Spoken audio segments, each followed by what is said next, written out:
If reflecting on history is made up of an endless series of what-ifs, few are of more significance to American politics today, and weigh more heavily on the mind, than Joe Biden's decision to run for a second term in the White House. No one knows for certain, of course, but it's very possible that if an alternative Democrat candidate had been given the full length of a campaign to take on Donald Trump, if therefore Joe Biden had genuinely been the transitional candidate he promised, then the 2024 election might have gone another way, and consequently today's politics, for better or for worse, would have also looked rather different. That what if is predicated on two related but actually very different factors. The first is the decision of Biden himself to run. That was a perhaps arrogant decision, one based on a belief, naive to observers maybe, but sincerely held according to his inner circle, that he was the one man who could defeat his Republican opponent. But it's a decision that ultimately is perhaps not wholly surprising. The idea of thinking you're capable of leading your country requires a certain amount of self-confidence, a self-confidence that is maybe not particularly tempered by contact with reality. But the second factor on which that what-if depends is a more sinister one. It is the picture that has come to take shape over the past several weeks of a close, closed circle of Biden allies, confidants, and family members actively participating in a cover-up to make sure that the full reality of the president's cognitive decline was hidden from the general public, and thereby preventing a full reckoning on the consequences of his diminished health until his symptoms became disastrously obvious far too late into the campaign. That, at least, is the contention of easily the most consequential political book of the Biden presidency. The details of that cover-up were first reported last month by the Axios journalist Alex Thompson and the CNN anchor Jake Tapper. That book, Original Sin, President Biden's Decline, its cover-up, and his disastrous choice to run again, has become that very rare thing, a politics book that shot to the top of the bestsellers list and stayed there. Not only did it sell, but the book came to dominate public discourse on both sides of the Atlantic, because the book didn't just offer a new perspective on one of the biggest what-ifs in recent history. It also brought into sharp relief just how out of touch the Democrats were with the American electorate, and how far they will have to go in order to win back public support. We brought Alex Thompson, one of the authors of Original Sin, onto the podcast to discuss the seismic reaction to the book's publication and some of the lingering questions yet to be answered. I'm Faisal Al Yafai. Here's this week's episode of The Lead. Alex Thompson, welcome to the podcast. Thanks so much for having me. The book has been out for about a month now, and it's had, I think it's fair to say, a blockbuster reaction. It's been discussed and picked apart on podcasts, on TV, on YouTube. What do you think it is about this particular story that has so captured people's imaginations? I think on the left, I think people want to understand how Donald Trump came back to power, especially after the year of 2020 with his handling of the pandemic, and then January 6th. If you go back to January 7th or January 8th of 2021, I think a lot of people in the country would have been flabbergasted to think that we're here now. And how do you get to a point when you have a nominee that has that performance on a debate stage? Donald Trump did his own stuff, and Republicans fell in line as well. But, the Democratic Party is responsible for Trump's victory as well. And you basically had a nominee who was not able to express coherent thoughts. And how did that happen? And we wanted to tell that story. And I think that's why it's not just a backward-looking book. It's how did we get to this moment in history book, and from, the Democratic Party side. There's only two parties in America. So the Republicans won. What did the Democrats do to allow that to happen? Right. And let's look, I think, at how that story developed for you and for Tapper. For Jake, he said that the moment he realized there was something very wrong was during the presidential debate that he co-moderated, and Biden was struggling to get a coherent word out. For you, you've been a long-time watcher of the Biden presidency. What was the moment where you started to think, okay, this is more than we've been told? So the first moment actually is in June of 2021. And because, Jake's like an anchor, right? Like he's not like a White House reporter, like every day in and out. So, but I was for all 4 years. And the first time I realized, and I wrote a piece about it, was they were just the amount of ways they were trying to put him in front of cameras doing things that were active, right. Like riding a bike or, like all these things where it was like, it was very deliberate of like, he's great, he's awesome. And so I wrote a piece about that where they were like, this guy is virile and, it is awesome. So I wrote about that. And then the second piece I wrote about it in a deliberate way was the end of 2021, when it was clear they were shielding him from the media in a significant way. He will go down as the first president in many, many decades, if not ever. It's hard to know given the media records, but he did not give one interview to the reporters of the New York Times, the Washington Post, the Wall Street Journal, or Reuters. Like none of them. And throughout his presidency? Yes, all 4 years. Wow. He did not give an interview to any reporters from any of those 4 publications. That's kind of shocking, right? When you take a step back and think about it. It's not just shocking for a president. It's shocking for Joe Biden. Joe Biden was the easiest quote on the Capitol Hill for 30 years. Joe Biden loved talking to reporters. In fact, reporters would honestly, sometimes reporters would see him and they would walk away because they would this conversation's going to take 30 minutes to an hour, and it was the first sign that Joe Biden was no longer able to express his own thoughts coherently in the way that he once was able to do. Was that all the way through? Because I know, for the first year, everybody was shielding for 2020, but then you were following him. You said that the Joe Biden of 2021 was not the same Joe Biden of 2024. He seemed to decline quite precipitously. 100%. So the Joe Biden of 2015 is not the same, and 2016 is not the same as Joe Biden of 2020, 2021. That being said, the Joe Biden of 2021, I think, on a debate stage would have still been very different than the Joe Biden we saw in 2024. And by all of our reporting, so we did over 200 interviews, almost all of them after the election, almost all of them with Democrats, because we didn't want to get in a situation where Democrats were like, oh, all your sources are Republicans. We wanted to have a real, there is no way to avoid looking at this reporting and trying to reckon with it. And by all of our reporting, the Biden of mid-2023 throughout 2024, there were increasing instances of him being, for lack of a better term, debate Biden. Behind closed doors. Debate Biden. And without getting too much into it, because I know that some of it is kind of theorizing, but to what do you ascribe this sudden decline? We've talked to neurologists, we've talked to doctors, we've talked to everything. Obviously, given his recent disclosure of a cancer diagnosis, that's the week after your book was published. Yes, that's very, significant. He's stage 4 to the bone is I think what they said, suggests that he also likely had that while he was president. It's very rare for that sort of cancer to develop in just a 100-day period after the presidency.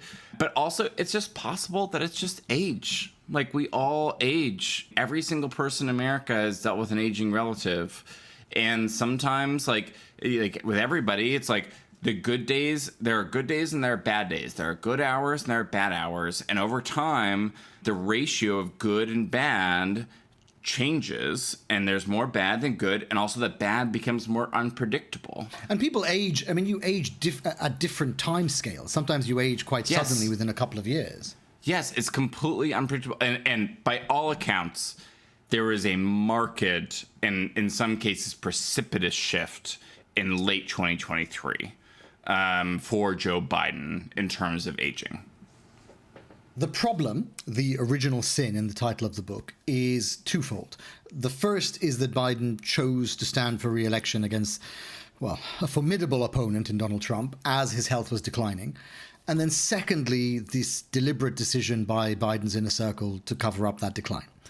Let's talk about the second of those first.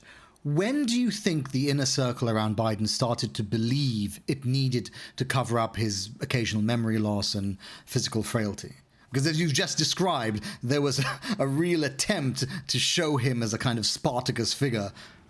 You know, the way that people inside the building described it, it's like the frog in the boiling water analogy, where the metaphor is that if you have a frog and a pot of water, if you just gradually turn the heat up a little bit at a time, then eventually the frog dies in a pot of boiling water. And I think some of them describe it this way, where some of the steps to obscure his frailty began innocent enough, right? Where, for example, his speechwriters in the early presidency were like, he can't speak and deliver addresses the way he used to, so we're just going to make him like look better. You know, there are certain phrases and things that he is more comfortable with that he used in the past. So we're going to really make sure to integrate them to every speech. We're going to make the sentences shorter, the paragraphs shorter, the words shorter, less syllables, in order to just make him appear vibrant. You know, and that's something where you could look back and like, oh, are you covering up the fact that he is like declining? Or are you just trying to make your principal look good? Right. Because he's an old guy. Right. And I think this was sort of the tug of war a lot of people in the White House faced. And the only people that really saw him, and this is, I think, this is where you get into the place where why we use the term cover up, is because by late 2023 is when they begin basically shielding him from many other members of the staff. So stuff that could be innocent was no longer as innocent. They were hiding the moments of debate Biden from the public, obviously, which is why the debate, even though people realized Joe Biden is old, the debate was still a shock, the extent of the decline. But they were also hiding it from members of the Democratic Party, members of their own administration, cabinet members, and also members of their own White House. I was really surprised by that aspect of the book, that there was no cabinet meeting for an entire year until a month before the election.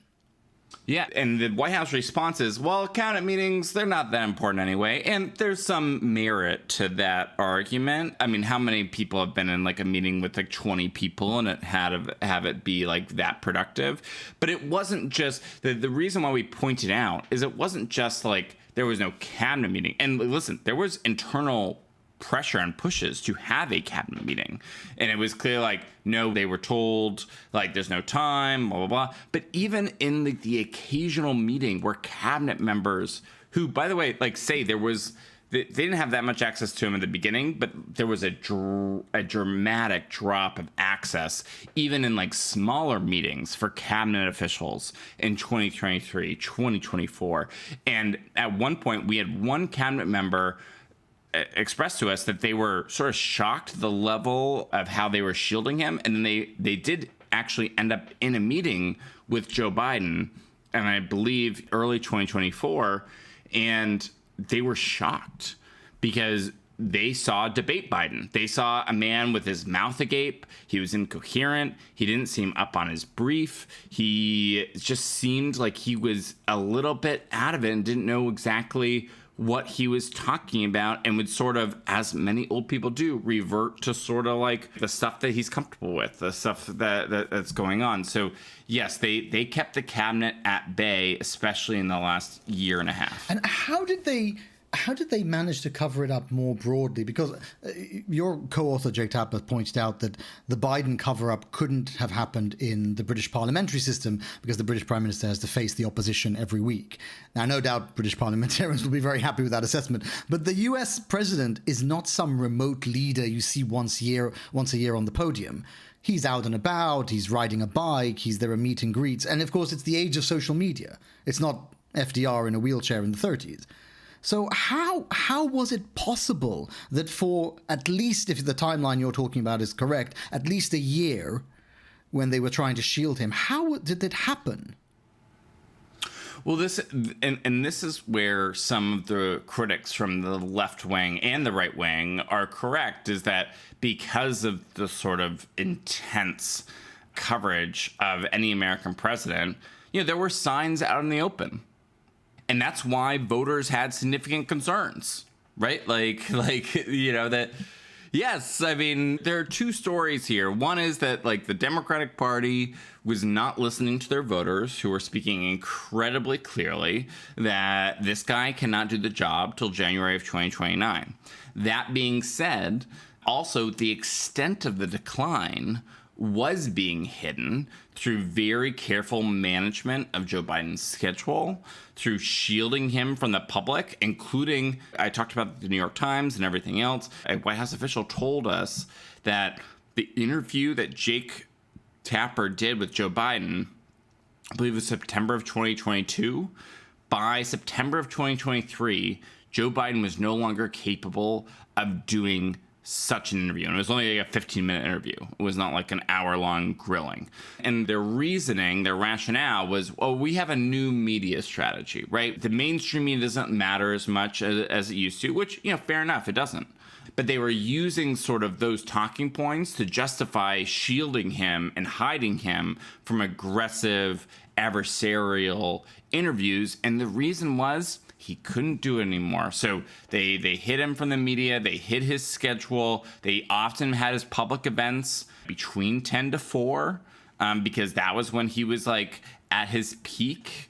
And that was how they hid it. You've been quite open. You said at the Washington Correspondents' Dinner that it's not just a blame for the inner circle, that the media has to accept some blame as well. Why do you think it took so long for the media to say what was, as you say, that the public could clearly see? Was it just a reflection of that? There's an Orwell quote you mentioned in the book, that to see what is in front of one's nose requires a constant struggle. Such a complicated question because the media, it's so easy to talk about it as like a monolith, right? But it's not. There's so many pieces, and the reason I gave that speech was because, at that point I knew what the book had in it. And I was like, man, I missed, even though I was aggressive on this story, I was like, I missed a lot. And there was stuff in the book I could have gotten, and if you just pushed in retrospect, a bit harder at it on. Yeah, or if I called the right person, on the right day, I was like, man. But I think there are a few reasons why some reporters missed the story. One is, let's be honest, most reporters that cover the White House are in D.C. and New York. Those are liberal cities. Some reporters, I do think, let their own personal political beliefs influence their reporting. And the right-wing critics want to paint a broad brush with all reporters of that. I think there's some truth to it, but it's not everybody. Some reporters are also focused on different things. They're focused on policy. They're focused on that stuff. And they don't see him. I mean, like you were saying about Tapper, they don't see him all the time. And also they don't care, right? I mean, it's the performance aspect of it is not important to them. They're focused on the policy. I also think in the aftermath of the Trump presidency, where the president and a lot of his team did not tell the truth often, I think the Biden crew is a little more at least openly earnest, and I think reporters forgot the cardinal rule, which is that every White House lies, to varying degrees, but like they all lie. Like, and I remember talking to reporters, they're like, the White House senior advisors are telling me that this is not true. And I was like, well, they're lying to Right. you. Yeah, the well done moment. What did you think they're going to say? Yeah, I was like, what do you think they're gonna say? Like, I'm shocked that people engaged in the cover-up of Biden's decline are lying about the cover-up of his decline. Jill Abramson, the former editor-in-chief of the New York Times, said this line, I'm paraphrasing it, last summer after the debate. And, no one said this to me, explicitly, but I do think it probably is right to some, which is that, like, if you report X, you're going to help Trump. Right. That's a big part of it, right? And I think, no one's ever said that to me, but she said it. And, like, she knows a lot of reporters in D.C. She was the former D.C. bureau chief. And I wouldn't be surprised if that was true, too. Do you think, I know this is a counterfactual, but you've mentioned that perhaps if you'd pushed a bit harder at some stories, it might have come out. Do you think that if you or if anyone else had run with the story, that it would have made any difference? Or do you think the closing of the ranks, as you just said, people felt that, the danger of Trump is great. Do you think that it would have made any difference if the story had come out earlier? No. But I still wish I'd done it because, like, I'm a competitive reporter. You, like, wish that you'd, like, gotten the scoops earlier. What I told you before, like, the 10-4 schedule thing, the fact that he, even though he always was a little bit of, like, a temperamental person, his temperament was clearly, like, showing signs of strain. The also his physical abilities, the shoes, the stairs. Like, I reported all of that in 2023. And, it didn't really break through. There were a few follows by, and I guess, like, maybe also, this is a combination of, like, the party closing ranks, but also, in some cases, some of the media ignoring those stories. Not all, like, New York Times did a follow of my story in the 10-4 schedule, but that was sort of the exception. I think there was an environment of dismissing inconvenient truths when it came to Joe Biden. And I don't know if it would have, so I'm skeptical it would have made a difference. I still wish I'd reported it anyway. I want us to talk about foreign policy, which is something that we're very interested in on this podcast. You note in the book how Biden was able to rouse himself and find energy for things that he was really moved by, such as interacting with crowds on a 2023 trip to Ireland. And foreign policy is something that Biden, I think, he's passionate about. He prides himself on. He was chair of the Senate Foreign Affairs Committee. What was your impression from your reporting about his ability to engage with those subjects compared to maybe day-to-day domestic policy? He was certainly more engaged on foreign policy than he was on domestic policy. By all accounts, people in meetings saw him as more vibrant, more with it, more exacting, more detail-oriented, particularly Russia, Ukraine, but also like on Israel, Gaza, although I will say some people do sort of think, like a lot of old people, you sort of revert back to, like, your old knowledge. Right, absolutely. You think that the world hasn't changed.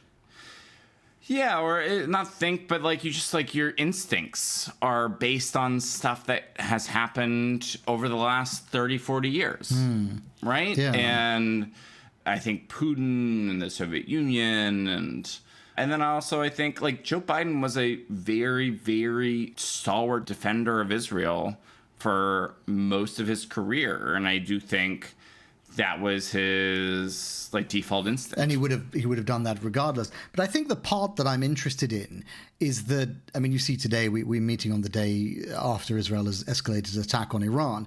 Having someone, let's say, impaired, dealing with one of the biggest foreign policy crises of the last decade, must have had an impact, because even if, as you say, his instincts hadn't changed, there were ceasefires that weren't negotiated, there was day-to-day politics of dealing with the Israelis, Palestinians that fell by the wayside. And the same thing must be on other cases as well.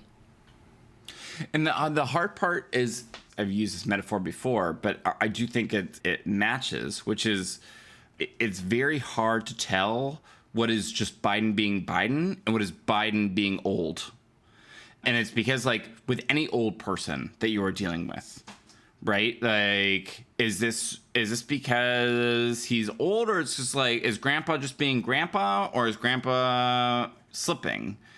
I will say this, and it's one of these things that's frustrated me, or not frustrated me, but like I've found sort of strange about the Biden team's response is many of these people around Biden, they will acknowledge that, yes, Biden didn't have as much energy as he did. Yes, he was better between the hours of 10 to 4. Yes, he could not communicate in any way close to the way he was able to speak and talk in 2015 or even in 2020. He could not do that anymore by 2023 and 2024. But we know that his decision making was not affected at all. And it's like, well, if the guy can no longer speak how are you learning the way things? that he used to even 3 years ago, how do you know that his decision making was not impacted? And there's no way, and this also, it's just like one of those things, it's sort of unknowable. Yes. But like, if all these other things are declining, you're just insisting that his decision making ability is not declining at all. And I find that rationale to just not be honest. How much do you think his lack of focus on some of these issues, let's just talk about Gaza and Ukraine, and its influence on liberals and Muslim voters had an impact on the eventual loss?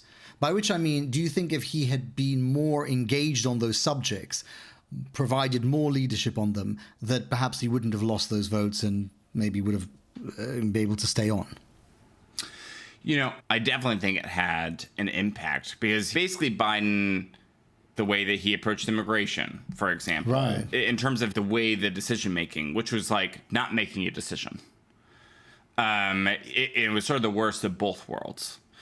And I think with Israel Gaza, he lost Jewish voters who do not believe he was sufficiently pro-Israel, and he lost Muslim voters who believed he was enabling a humanitarian catastrophe. Right.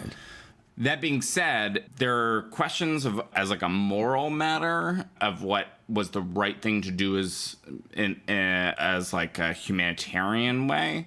As a political way, I am still unconvinced based on the sources I've talked to, but I could change my mind if people show me compelling information, that if Joe Biden had been much tougher on Israel and had stuck up for the people of Gaza who were undergoing like massive bombings, I don't know if politically, domestically, that would have actually rebounded to his benefit. Yes, you lost voters in places like Michigan and Georgia, but I also think you, like, just like a craven political matter, you would have lost a lot of voters in Pennsylvania and a lot of other places too. So yeah, it's an overly nuanced answer to your question, but it's a nuanced issue. We've talked about the cover-up, but what we haven't discussed is Biden's decision to run again, which is the other half of this original sin. Why do you think he did that after stating... Actually, this was something that I didn't realize until the book. I thought he had stated more clearly that he would be a transitional president. But it turns out that he had just kind of let it be known that he would be one. Yes, I mean, it was a very deft political maneuver, right? He's like, it worked on make me. make people believe you're going to be a one-term president, but don't actually promise it. Right, which I think also shows that despite it was because of the midterms, it was because of, Russia, Ukraine, Israel, Gaza, Joe Biden had wanted to be president since he entered the political stage at 29 years old. Like, he had no intention of ever just being a single term president. He had to be forced to do that. But because of the concerns about his age, going back to 2019 and 2020, he and his team made efforts to make people believe that he would be a one-term president in order to get the party on board. And, right after when he won South Carolina and then did well in Super Tuesday, he stood on stage with Kamala Harris, Cory Booker, and Gretchen Whitmer in Michigan and said that he was going to he thought of himself as a bridge. And that was not a comment that was chosen, that was strategic in order to consolidate the party behind him when there was still the perspective of like Bernie maybe could still come back, but he was trying to consolidate the party behind him, and he made people believe that he was going to be a transitional figure, which means one-term president. But I actually don't believe that he and his inner circle, with a few exceptions, had any intention of being a one-term president. How do you judge the effect on the Democratic Party now? If we think of this as a scandal and the fallout from it affects the Democrats, at some point they are going to have to coalesce around a candidate to go after whoever, most likely Donald Trump at this stage, but whoever it is in 2028. Do you think that the Biden cover-up will make a difference to the way they choose, the person they choose, the way they communicate to the public? I really don't know. I didn't write the book with Jake with an intended political effect. I mean, the book was Jake's idea, to be clear. And I had covered Biden's aging for so many years that I was like, I just want to tell this story.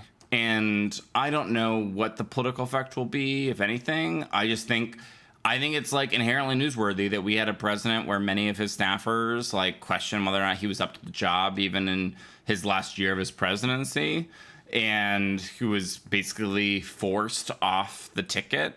And clearly, according to many people around him, was not up to doing the job he was running for, which is being president till January 2029, which I think is scandalous, and I thought it was worthy of covering. Now, that being said, I do think it could be a political liability for many people, but it really depends how much the voters care. I mean, are voters going to care in 2027, like, about Biden's age? I don't know. Like, it's hard to believe we're so early in the Trump presidency and so much has happened. I mean, who knows, Yeah. right? I mean, I also think of the Trump presidency. Remember, we have like over 1,000 days left of this. Exactly. Like, will voters become angrier and angrier at the people that allowed Trump to come back? Will they be angry at them? That's possible, maybe? right? Yeah, that's possible. Yeah, I do think you are already seeing in some of these Democratic primaries younger people challenging older Democrats just on the issue of age. Yes. Steny Hoyer was challenged. And I don't know, maybe it will work, maybe it won't. We just don't know. But I do think the New York Times had a piece, like I think 2 weeks ago, that showed the average and median age of members of Congress. And I don't think it's like editorializing to say that we are in a unique age of gerontocracy in this country. With age comes wisdom, but also with age comes limitations. And I do think that's the case right now. Let me end by asking you about Biden himself. You've been very forceful in your denunciation of the cover-up, which I think was right. Other people might have said it more softly, and I think you've said it as firmly as it needed to be said. But you've also watched Biden for a long time. You were going to write a different book about Biden called Haunted, about the personality of Biden himself. I wonder if you feel, I mean, given the tragedies of his life and the long public service, if you feel any sympathy for him, or if you feel that this last act, which can seem like the last act, has changed your view of him. Oh, absolutely. I feel sympathy. And you're a careful reader and watcher. I've only talked about Haunted to a few people. And this was a book that was going to be published before the election, before the debate even. Right. But Simon Schuster didn't want to publish a book about Biden called Haunted. But eventually the thesis was that Biden is like a haunted, tragic figure, haunted by the comparisons to Obama, haunted by his son Beau dying, haunted by the Hunter stuff, and haunted by the idea that Trump could win again. And I always have seen Biden, despite his personal flaws, as a tragic figure, very much worthy of sympathy. I mean, he's had an incredible American life spanning decades and has been one of the more consequential politicians of the last 60 years.